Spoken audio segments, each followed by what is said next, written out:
Fala galera da Grow TV, Thiago Santisteban, estamos aqui hoje mais uma vez gravando o quadro Pergunte ao Santi. Graças a vocês isso vem dando certo. Continue mandando o hashtag Pergunta ao Santi, que a própria Grow e eu já vamos separando, monitorando essas perguntas para cada vez mais estar trazendo esse quadro para vocês, que é um quadro que eu sempre tento trazer coisas da minha vida, coisas da minha experiência como atleta, formador de opinião, como formação acadêmica. Então eu tento juntar tudo que eu aprendi e que eu sei para estar passando para vocês da melhor forma possível. Então estamos aqui, Thiago Santisteban, Grow TV, Pergunta ao Santi. Pum.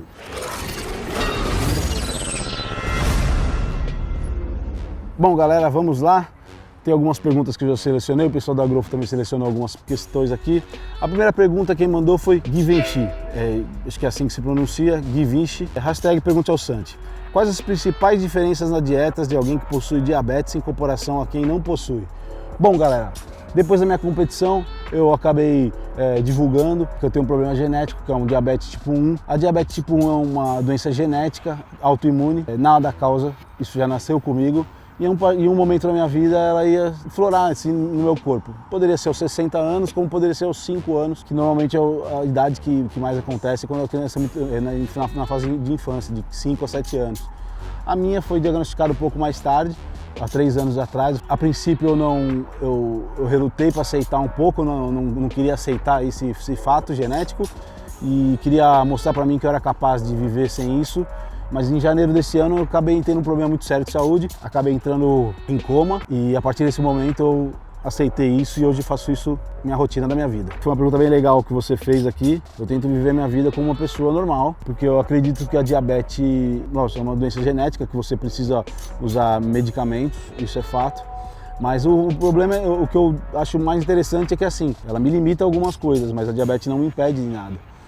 Acho que a grande diferença de quem tem a diabetes, tipo 1 no meu caso, como quem não tem, é você ter um controle maior do que você come. Então você tem que ser mais rigoroso, além dos outros, numa preparação. Além do que a preparação já exige de você ser rigoroso em dieta, o diabético te exige um pouco mais. Então a minha dieta é a mesma que eu fiz sempre na minha vida, a minha preparação, o que o meu treinador me passa eu faço, independente da diabetes ou não.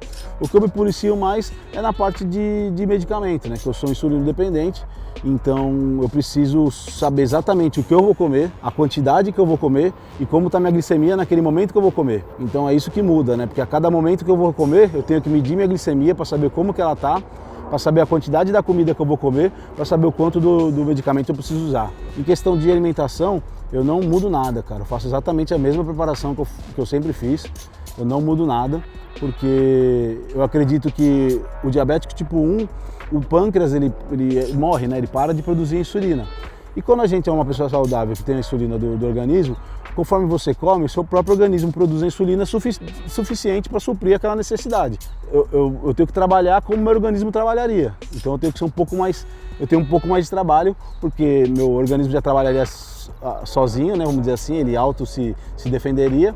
E como o meu organismo não produz mais, quem tem que fazer essa autodefesa sou eu.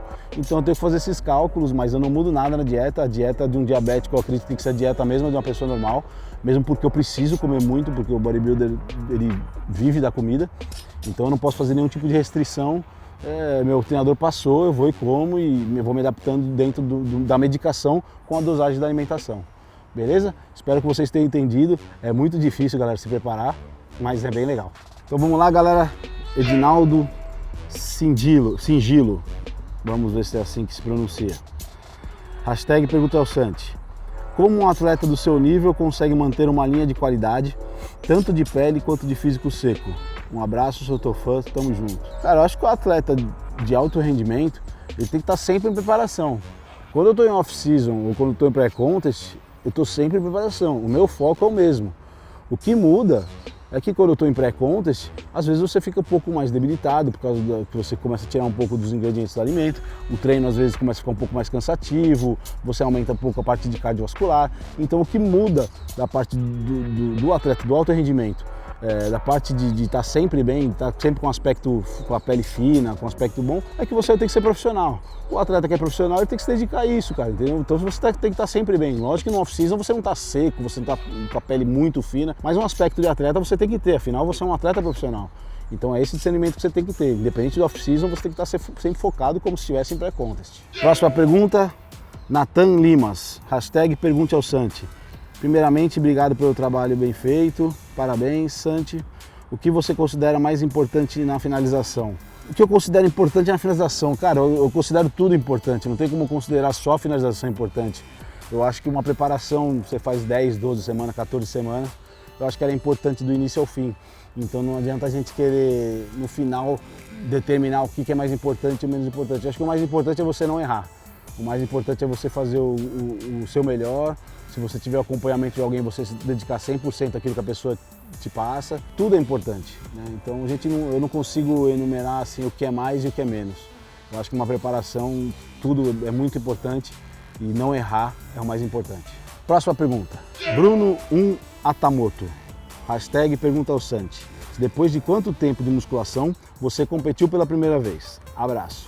Bom, eu treino hoje, mês de julho de 2018, fez exatamente 21 anos que eu treino. Eu comecei a competir há 4 anos atrás. 17 anos de treino para começar a competir. Então, para você ver que as pessoas hoje querem correr antes de engatinhar. Então eu engatinhei, eu andei, eu trotei, eu corri devagarzinho e aí depois eu comecei a correr. E quando eu fui correr, eu corri bem, não parei mais.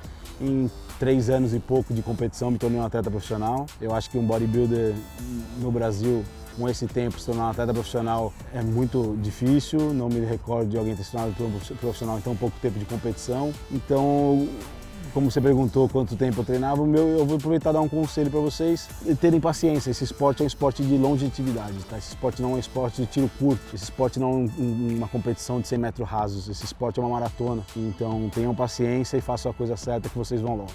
Próxima pergunta, Leo_909 Silva, hashtag pergunta Santi. Salve ídolo, faço cardio em jejum 5 dias na semana e um pós-treino no sábado. Minha pergunta é, se o cardio deixa de fazer efeito após algum tempo e qual seria uma boa variação? Valeu, mestre. Cara, cardio nunca deixa de fazer efeito. O cardio é sempre muito importante para o nosso organismo. Você falou do cardio de jejum, o cardio pós-treino, são os melhores horários que eu acho de se fazer o cardio. O único conselho que eu dou é que quando a pessoa faz uso de recursos ergogênicos, o cardio de jejum é bem interessante. Quando a pessoa não se faz recursos ergogênicos, eu não acho bem interessante a pessoa fazer o cardio em jejum. Então eu prefiro fazer pós-treino. Então esse é meu conselho para quem faz o cardio, sempre façam cardio. A parte cardiovascular é muito importante, não para queimar gordura, não para emagrecer, mas para deixar o nosso organismo trabalhando sempre que nem um reloginho, trabalhando perfeito, o metabolismo está sempre acelerado. Então você está fazendo sempre a parte cardiovascular, é muito importante para isso. O cardio não está relacionado só à perda de peso. Não adianta você fazer 3 horas de cardio e depois comer o que você quiser, que você não vai perder peso. Por isso que eu digo que o cardio não perde peso. O que faz você perder peso é o conjunto da obra. Mas o cardio ele é muito importante, principalmente na parte do metabolismo, ok? Próxima pergunta, Wenderson Pro, hashtag pergunte ao Santi. Santi Esteban, qual foi a parte mais difícil de conciliar na sua preparação nesse campeonato em Portugal? Brigadão e determinação, você me inspira nesse esporte maravilhoso. Cara, a parte, não vou falar de Portugal, né? Vou falar de geral. A parte mais difícil de conciliar a preparação é a minha doença, não tem como fugir disso. Me limita algumas coisas, né? Aliás, ela me impede algumas coisas, mas não, ela me limita algumas coisas, mas não me impede de nada, né? Eu tento fazer tudo o que eu faço, mas tem dias que o meu organismo não responde, né? Isso não por minha causa, isso pelo fato da doença mesmo. Então isso para mim é o mais difícil, às vezes eu querer fazer algo e não poder. Isso é o que me deixa mais, vamos dizer assim, puto da vida, porque eu gosto de fazer tudo 100% e tem dia que eu não posso fazer tudo 100%, porque se eu fizer 100% eu vou sofrer alguma consequência. Então esse tipo de limite às vezes é o que mais me dificulta numa preparação e o que mais me deixa assim puto da vida, mas eu também já tenho a noção e a capacidade de, mesmo nesses dias que eu não consigo fazer 100%, eu tento retomar de outra forma em outros dias e recuperar esse tempo perdido. Mas com certeza a parte mais difícil na preparação para mim é conciliar a doença com a preparação. Caio Rodrigues, hashtag pergunte ao Santi. Creatina, usá-la pré ou pós-treino? Eu vou dizer para você o que eu faço no uso da creatina. Eu sempre uso ela pós-treino, imediatamente pós o treino. Tá? A creatina é um dos melhores suplementos, na minha opinião, que existem. Então eu uso ele durante o off-season todo, durante pré-contest eu uso ele durante uma boa fase. Eu tiro ele bem perto da fase final, assim que eu tiro a creatina. Então você usar a creatina pós-treino, na minha opinião, seria a melhor forma. Eu acho interessante também, às vezes, numa fase de off-season, você usar intra-treino também, junto com o BCAA, por exemplo, com o Recovery, que é para você estar usando, ao invés de tomar água durante o treino, tomar o BCAA com creatina e creatina após o treino. Antes do treino não vejo muita necessidade da creatina, sendo que ela como um pré-treino não vejo muita eficiência nela, eu vejo nela mais uma recuperação ali, então enquanto você está treinando, tendo essa recuperação imediata ou logo após um treino, eu acho que seria a melhor opção de você estar usando a creatina. E o interessante de você estar fazendo essa pergunta sobre a creatina é que se criaram alguns mitos, né, na creatina, principalmente quando ela chegou ao Brasil. A Anvisa, por motivos interesseiros de dinheiro, enfim, de coisas que não vêm ao caso, cancelou o número de inscrição da creatina. A creatina foi proibida no Brasil e começaram a alegar que ela faria problemas aos rins, ao fígado, não me lembro, eu recordo direito, mas que ela traria problema. Esse mito foi derrubado assim que alguma grande empresa pagou o que tinha que ser pago para ser liberada a creatina. Nos Estados Unidos e em outros países do mundo se usa a creatina há muitos anos e cada vez mais está comprovado que ela é um dos melhores suplementos que existem para quem pratica atividade física. Ginolis Uhu. Hashtag pergunte ao Santi. Salve, mestre! Qual a diferença de você tomar um blend de proteína mais malto e você tomar um hipercalórico, um ou outro? Ele está questionando aqui se é melhor tomar um blend de proteína com malto ou um hipercalórico. E o blend mais malto é muito mais acessível, gostaria de saber se teria alguma diferença. Cara, eu prefiro você estar quebrando usando o blend, tanto a proteína mais a malto do que só o hipercalórico. O hipercalórico, eu não sou um adepto do hipercalórico, a não ser que a pessoa seja muito magra e queira ganhar somente peso. Tá? Não estou preocupado com estética, com o corpo. Então, para você ganhar peso, o hipercalórico acaba sendo um bom aliado. Mas em relacionado a você estar fazendo uma parte mais estética, eu acho que o blend seria melhor, porque você consegue quebrar um pouco a quantidade de proteína, de carboidrato que você quer usar. No blend você consegue usar a proteína e a malta você consegue usar a quantidade que você quer usar. No hipercalórico não, a dosagem já está pronta ali, então você acaba usando a dosagem que está no medidor. Então você não consegue ter essa quebra, essa diferenciação, então um dia você quer usar um pouco mais de malta, um pouco menos, vai treinar a perna, quer aumentar o índice, aumentar suas calorias do dia, você joga mais malto. Então isso você fica mais restrito no hipercalórico, porque a dosagem é mais certa. Então sou a favor de você usar esse blend, que você consegue ter um controle maior do que você está usando de quantidade da proteína e do carboidrato.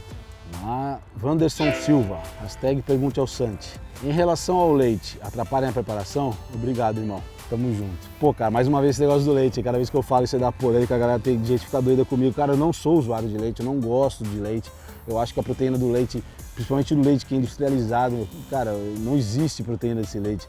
Esse leite Cara, como pode um leite ficar 6 meses numa prateleira de um supermercado? Se você tirar da vaca e colocar numa geladeira numa fazenda, em 2, 3 dias, se você não tomar, tá estragado. Como você consegue usar um negócio que está 5, 6 meses numa prateleira de um freezer de um supermercado? Imagine a química que aquilo lá tem, imagine as substâncias que a gente não imagina que aquilo lá tem. Te garanto que tem tudo ali menos leite. Então eu não sou adepto do leite. Lógico, não é refeição livre, ou quando eu saio eu como derivados de leite, normal, porque acho gostoso, então não tenho problema quanto a isso. Mas eu não estou dizendo se é gostoso ou se é ruim, estou dizendo se é eficaz para a preparação ou não. E aí eu te garanto que o leite ele não é eficaz para a preparação, não utilizo, não recomendo. Blackburn, hashtag pergunte ao Santi. Sei que não pode treinar nenhum músculo todo dia, porém é possível obter resultados treinando abdômen todos os dias com uma intensidade fraca. Aí ele põe aqui entre parênteses, abdômen e dieta, porém estou falando no caso de hipertrofia. E se sim, quais os riscos desse treinamento? Cara, o abdominal você pode estar fazendo todos os dias, desde que não for com uma intensidade muito forte, que você diz. Fazer abdominal todo dia com carga, talvez não seria a opção mais inteligente. Mas você está fazendo abdominal todos os dias sem carga, exercícios diferenciados, 2 exercícios pós-treino, 2 máquinas, alguma coisa assim, eu acho legal, acho interessante. Eu particularmente no meu pré-contest eu faço todo dia após o treino abdominal, então só no pré-contest, off-season eu faço 2, 3 por semana. Então no meu pré-contest eu faço todo dia pós-treino, com intensidade baixa de carga, né? Para não fazer uma intensidade muito forte também, para não causar uma hipertrofia tão grande no músculo abdômen. Gustavo Henrique, hashtag pergunte ao Santi. Sempre fiquei me perguntando qual o melhor suplemento para iniciantes e nunca foi respondido. É isso aí, Gustavo Henrique. Você sempre ficou se perguntando qual o melhor suplemento, mas nunca foi respondido. Mas se você se perguntou, como você não consegue se responder? Você nunca foi respondido por você mesmo, essa foi foda.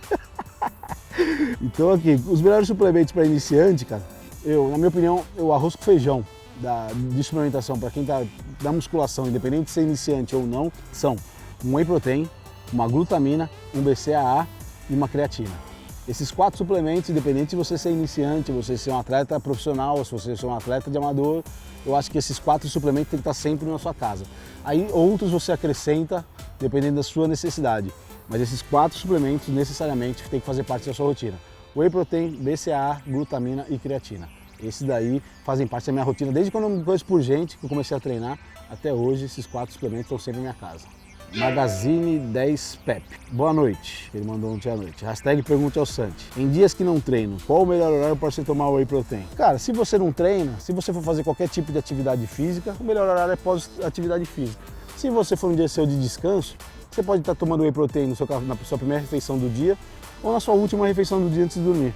Então, se você não praticar nenhuma atividade física, não obter nenhum desgaste físico durante o dia, então você pode estar optando por ou a primeira refeição, estar usando o Whey Protein, ou se não na última refeição antes de estar aí dormindo. Então fica aqui meu conselho, o Whey Protein é sempre essencial, eu acho um suplemento fundamental de estar se usando, independente de se você ser atleta ou não, ele supre muito as nossas necessidades.